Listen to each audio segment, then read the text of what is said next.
Terima kasih Anda masih bersama kami. Bagi Anda baru saja bergabung, kami hadirkan kembali 3 berita utama hari ini. Diduga langgar aturan pemilu, video dukungan kepada pemerintahan Jokowi oleh sejumlah perangkat desa di Rembang tersebar luas. Dinilai ganggu lalu lintas menuju bandara, pedagang kaki lima dilarang berjualan di Jalan Madukoro, Kota Semarang. Hanya karena ingin memiliki ponsel, seorang nekat menjamret seorang nenek di Ungaran, Kabupaten Semarang.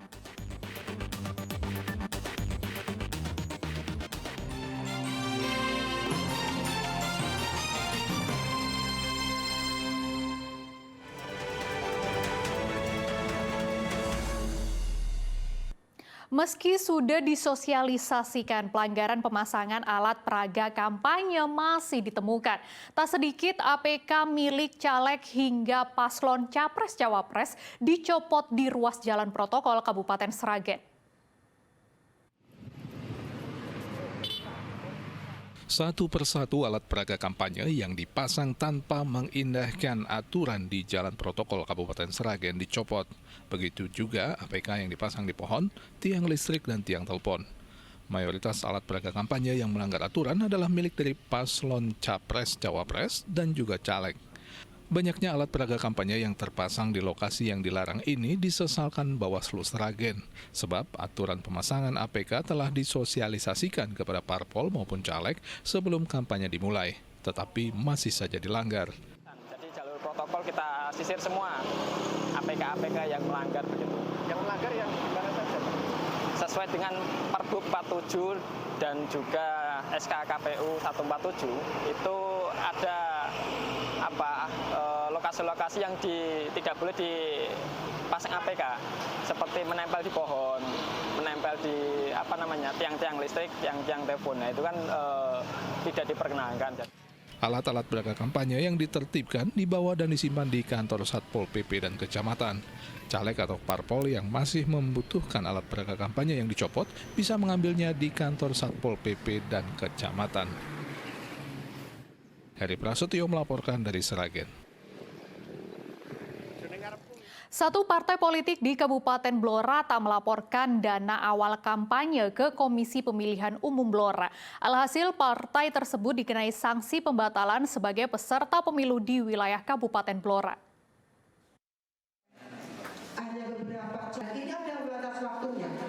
Kampanye politik dalam rangkaian pemilu 2024 menyisakan sejumlah keprihatinan terutama soal transparansi dana kampanye di wilayah Blora. Seluruh partai politik peserta pemilu wajib menyampaikan laporan awal dana kampanye ke dalam sistem yang telah disiapkan KPU. Namun hingga hari terakhir pelaporan dari 18 partai politik, peserta pemilu masih ada satu partai politik di Blora yang tidak mematuhi. Partai politik yang tidak melaporkan dana awal kampanye adalah Partai Garuda. Partai tersebut memang tak memiliki kepengurusan di Kabupaten Blora serta tidak memiliki caleg yang didaftarkan. Namun hal itu bukanlah alasan untuk tidak melaporkan dana awal kampanye. Sebab partai politik lain yang juga tidak memiliki calon legislatif yang didaftarkan di wilayah Blora seperti Partai Buruh tetap mematuhi aturan dengan melaporkan dana kampanye. Atas pelanggaran aturan tersebut, Partai Garuda akan dikenai sanksi berupa pencabutan kepesertaan pemilu di tingkat Kabupaten Blora. Dari 18 partai nasional, hanya 17 partai politik yang melaporkan dana kampanye. Walaupun buruh itu tidak memiliki caleg di Kabupaten Blora, tapi itu punya kewajiban untuk melaporkan LADK-nya. Kemarin melalui pengurus yang masih bahasanya itu karteker atau apa itu melaporkan laporan awal dana. Menurutnya meski nanti dalam surat suara tetap ada gambar Partai Garuda, namun suara yang didapatkan tetap dianggap tidak sah. Sanksi tersebut sudah ditetapkan dalam Peraturan Komisi Pemilihan Umum PKPU sesuai regulasi di PKPU 2023 pasal 118. Arif Nur melaporkan dari Blora.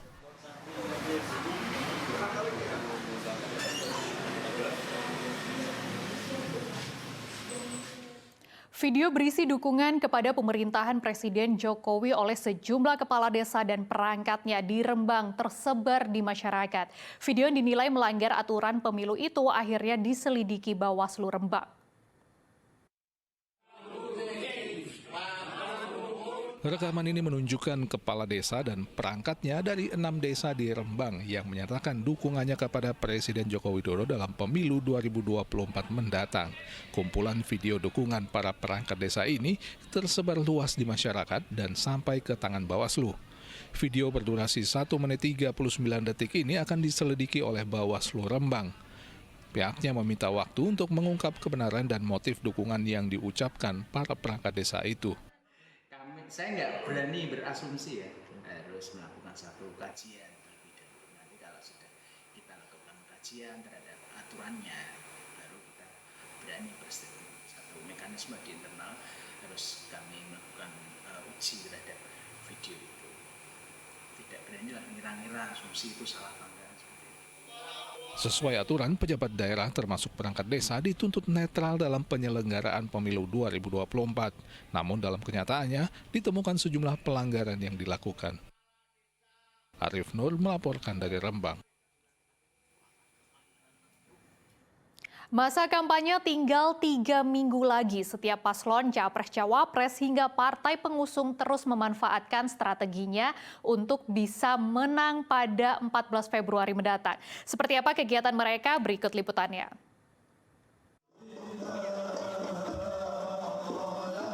Calon Wakil Presiden nomor urut 1, Muhaimin Iskandar, berkunjung ke Pondok Pesantren Darut Tauhid di Desa Kedung Sari, Kabupaten Purworejo, Kamis malam.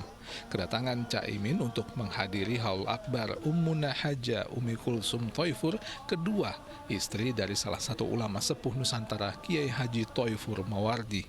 Dalam kesempatan ini, Caimin bercerita soal aspirasi yang terkumpul dengan berkeliling Indonesia selama masa kampanye ini. Sambutan warga dari berbagai daerah saat kampanye ditandai Caimin sebagai tanda-tanda kemenangan pada pemilu 2024 mendatang. Dukungan para kiai khususnya Kiai Thoifur sangat jelas sekali, dan memang seluruh keluarga besar beliau digerakkan untuk memenangkan. Termasuk dukungan dari Mbak Asep, dukungan dari Mbak Asep. Semua warga posisinya mau siapapun dia punya hak yang sama. Ya silahkan, kita tidak bisa membatasi atau melarang atau menghambat, silakan, semua punya hak yang sama. Terkait dengan kesiapan untuk debat besok Cawapres gimana? Insya Allah, bismillah. Ribuan relawan Prabowo Gibran menyambut kedatangan calon presiden nomor urut 2 ini di Blora. Para relawan membawa atribut kampanye yang bertuliskan Prabowo Gibran menang 1 putaran. Mereka menargetkan Prabowo Gibran menang di atas 50% di Blora. Prabowo kemudian melanjutkan pertemuannya dengan Lembaga Masyarakat Desa Hutan LMDH se-Jawa Tengah di lapangan Kelidosono. Namun dalam kesempatan ini, kehadiran Prabowo sebagai Menteri Pertahanan bukanlah calon presiden. Hal itu disampaikan dalam pidatonya soal ketahanan pangan.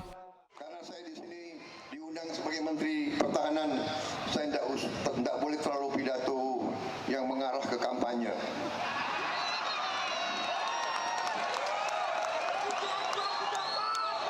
Nanti saya dimarahin lagi. Sorry ya. Enggak, ini benar-benar bukan kampanye. Saya sebagai Menteri Pertahanan, tapi saya juga sebagai patriot. Saya sebagai mantan prajurit. Sementara itu dari pasangan calon presiden dan wakil presiden nomor urut 3, pelaksana Ketua Umum Partai Persatuan Pembangunan menargetkan sumbangan suara untuk kemenangan paslon Ganjar Mahfud sebesar 30 juta suara. Hal itu disampaikan kepada kader P3 di kantor DPC P3 Kabupaten Brebes. Meski mencanangkan 11 juta suara, pihaknya yakin bisa menyumbangkan 30 juta suara untuk memenangkan pasangan Ganjar Mahfud pada tanggal 14 Februari mendatang. Pihaknya juga tidak ragu memberhentikan sejumlah kader yang membelot ke paslon lain. Insya Allah dengan pergerakan kader-kader P3 bahwa P3 ini mencanangkan untuk mendapatkan suara 11 juta ya. Nah, diharapkan itu P3 bisa menyumbangkan lebih dari 30 juta. Gitu ya, itu harapan kita. Kita akan kerja maksimal dan sudah disepakati kader-kader dari Aceh sampai ke Papua, kita akan kerja keras untuk bisa menyumbangkan suara yang maksimal, di samping juga untuk mensukseskan target-target pemilu legislatif untuk Partai Persatuan Bangunan, tetapi juga untuk pemenangan presiden. Tim Liputan melaporkan. Gencarnya para capres-cawapres yang masih mengemban jabatan publik berkampanye disoroti kalangan partai politik. Salah satunya cawapres nomor urut 2 Gibran Raka Buming Raka. Fraksi PDI Perjuangan Solo menyoroti kinerja Wali Kota Solo yang terhambat cuti kampanye. Fraksi PDI Perjuangan Kota Solo menyoroti Wali Kota Solo Gibran Raka Buming Raka yang belakangan kerap menyambil cuti untuk kampanye sebagai calon wakil presiden. Fraksi PDI Perjuangan Solo menilai seringnya Gibran mengajukan cuti untuk kampanye membuat sejumlah peraturan daerah tidak bisa dilaksanakan karena peraturan wali kota belum selesai atau belum ditandatangani oleh wali kota. Pihaknya mengusulkan agar Gibran mundur sebagai wali kota meski aturan tidak mengharuskannya. Seringnya cuti itu menyebabkan pemerintahan tidak efektif dan tidak efisien pasti. Ada beberapa contoh umpamanya perda yang memandatkan harus ditindaklanjuti dengan perwali. Nah, perwalinya belum jadi.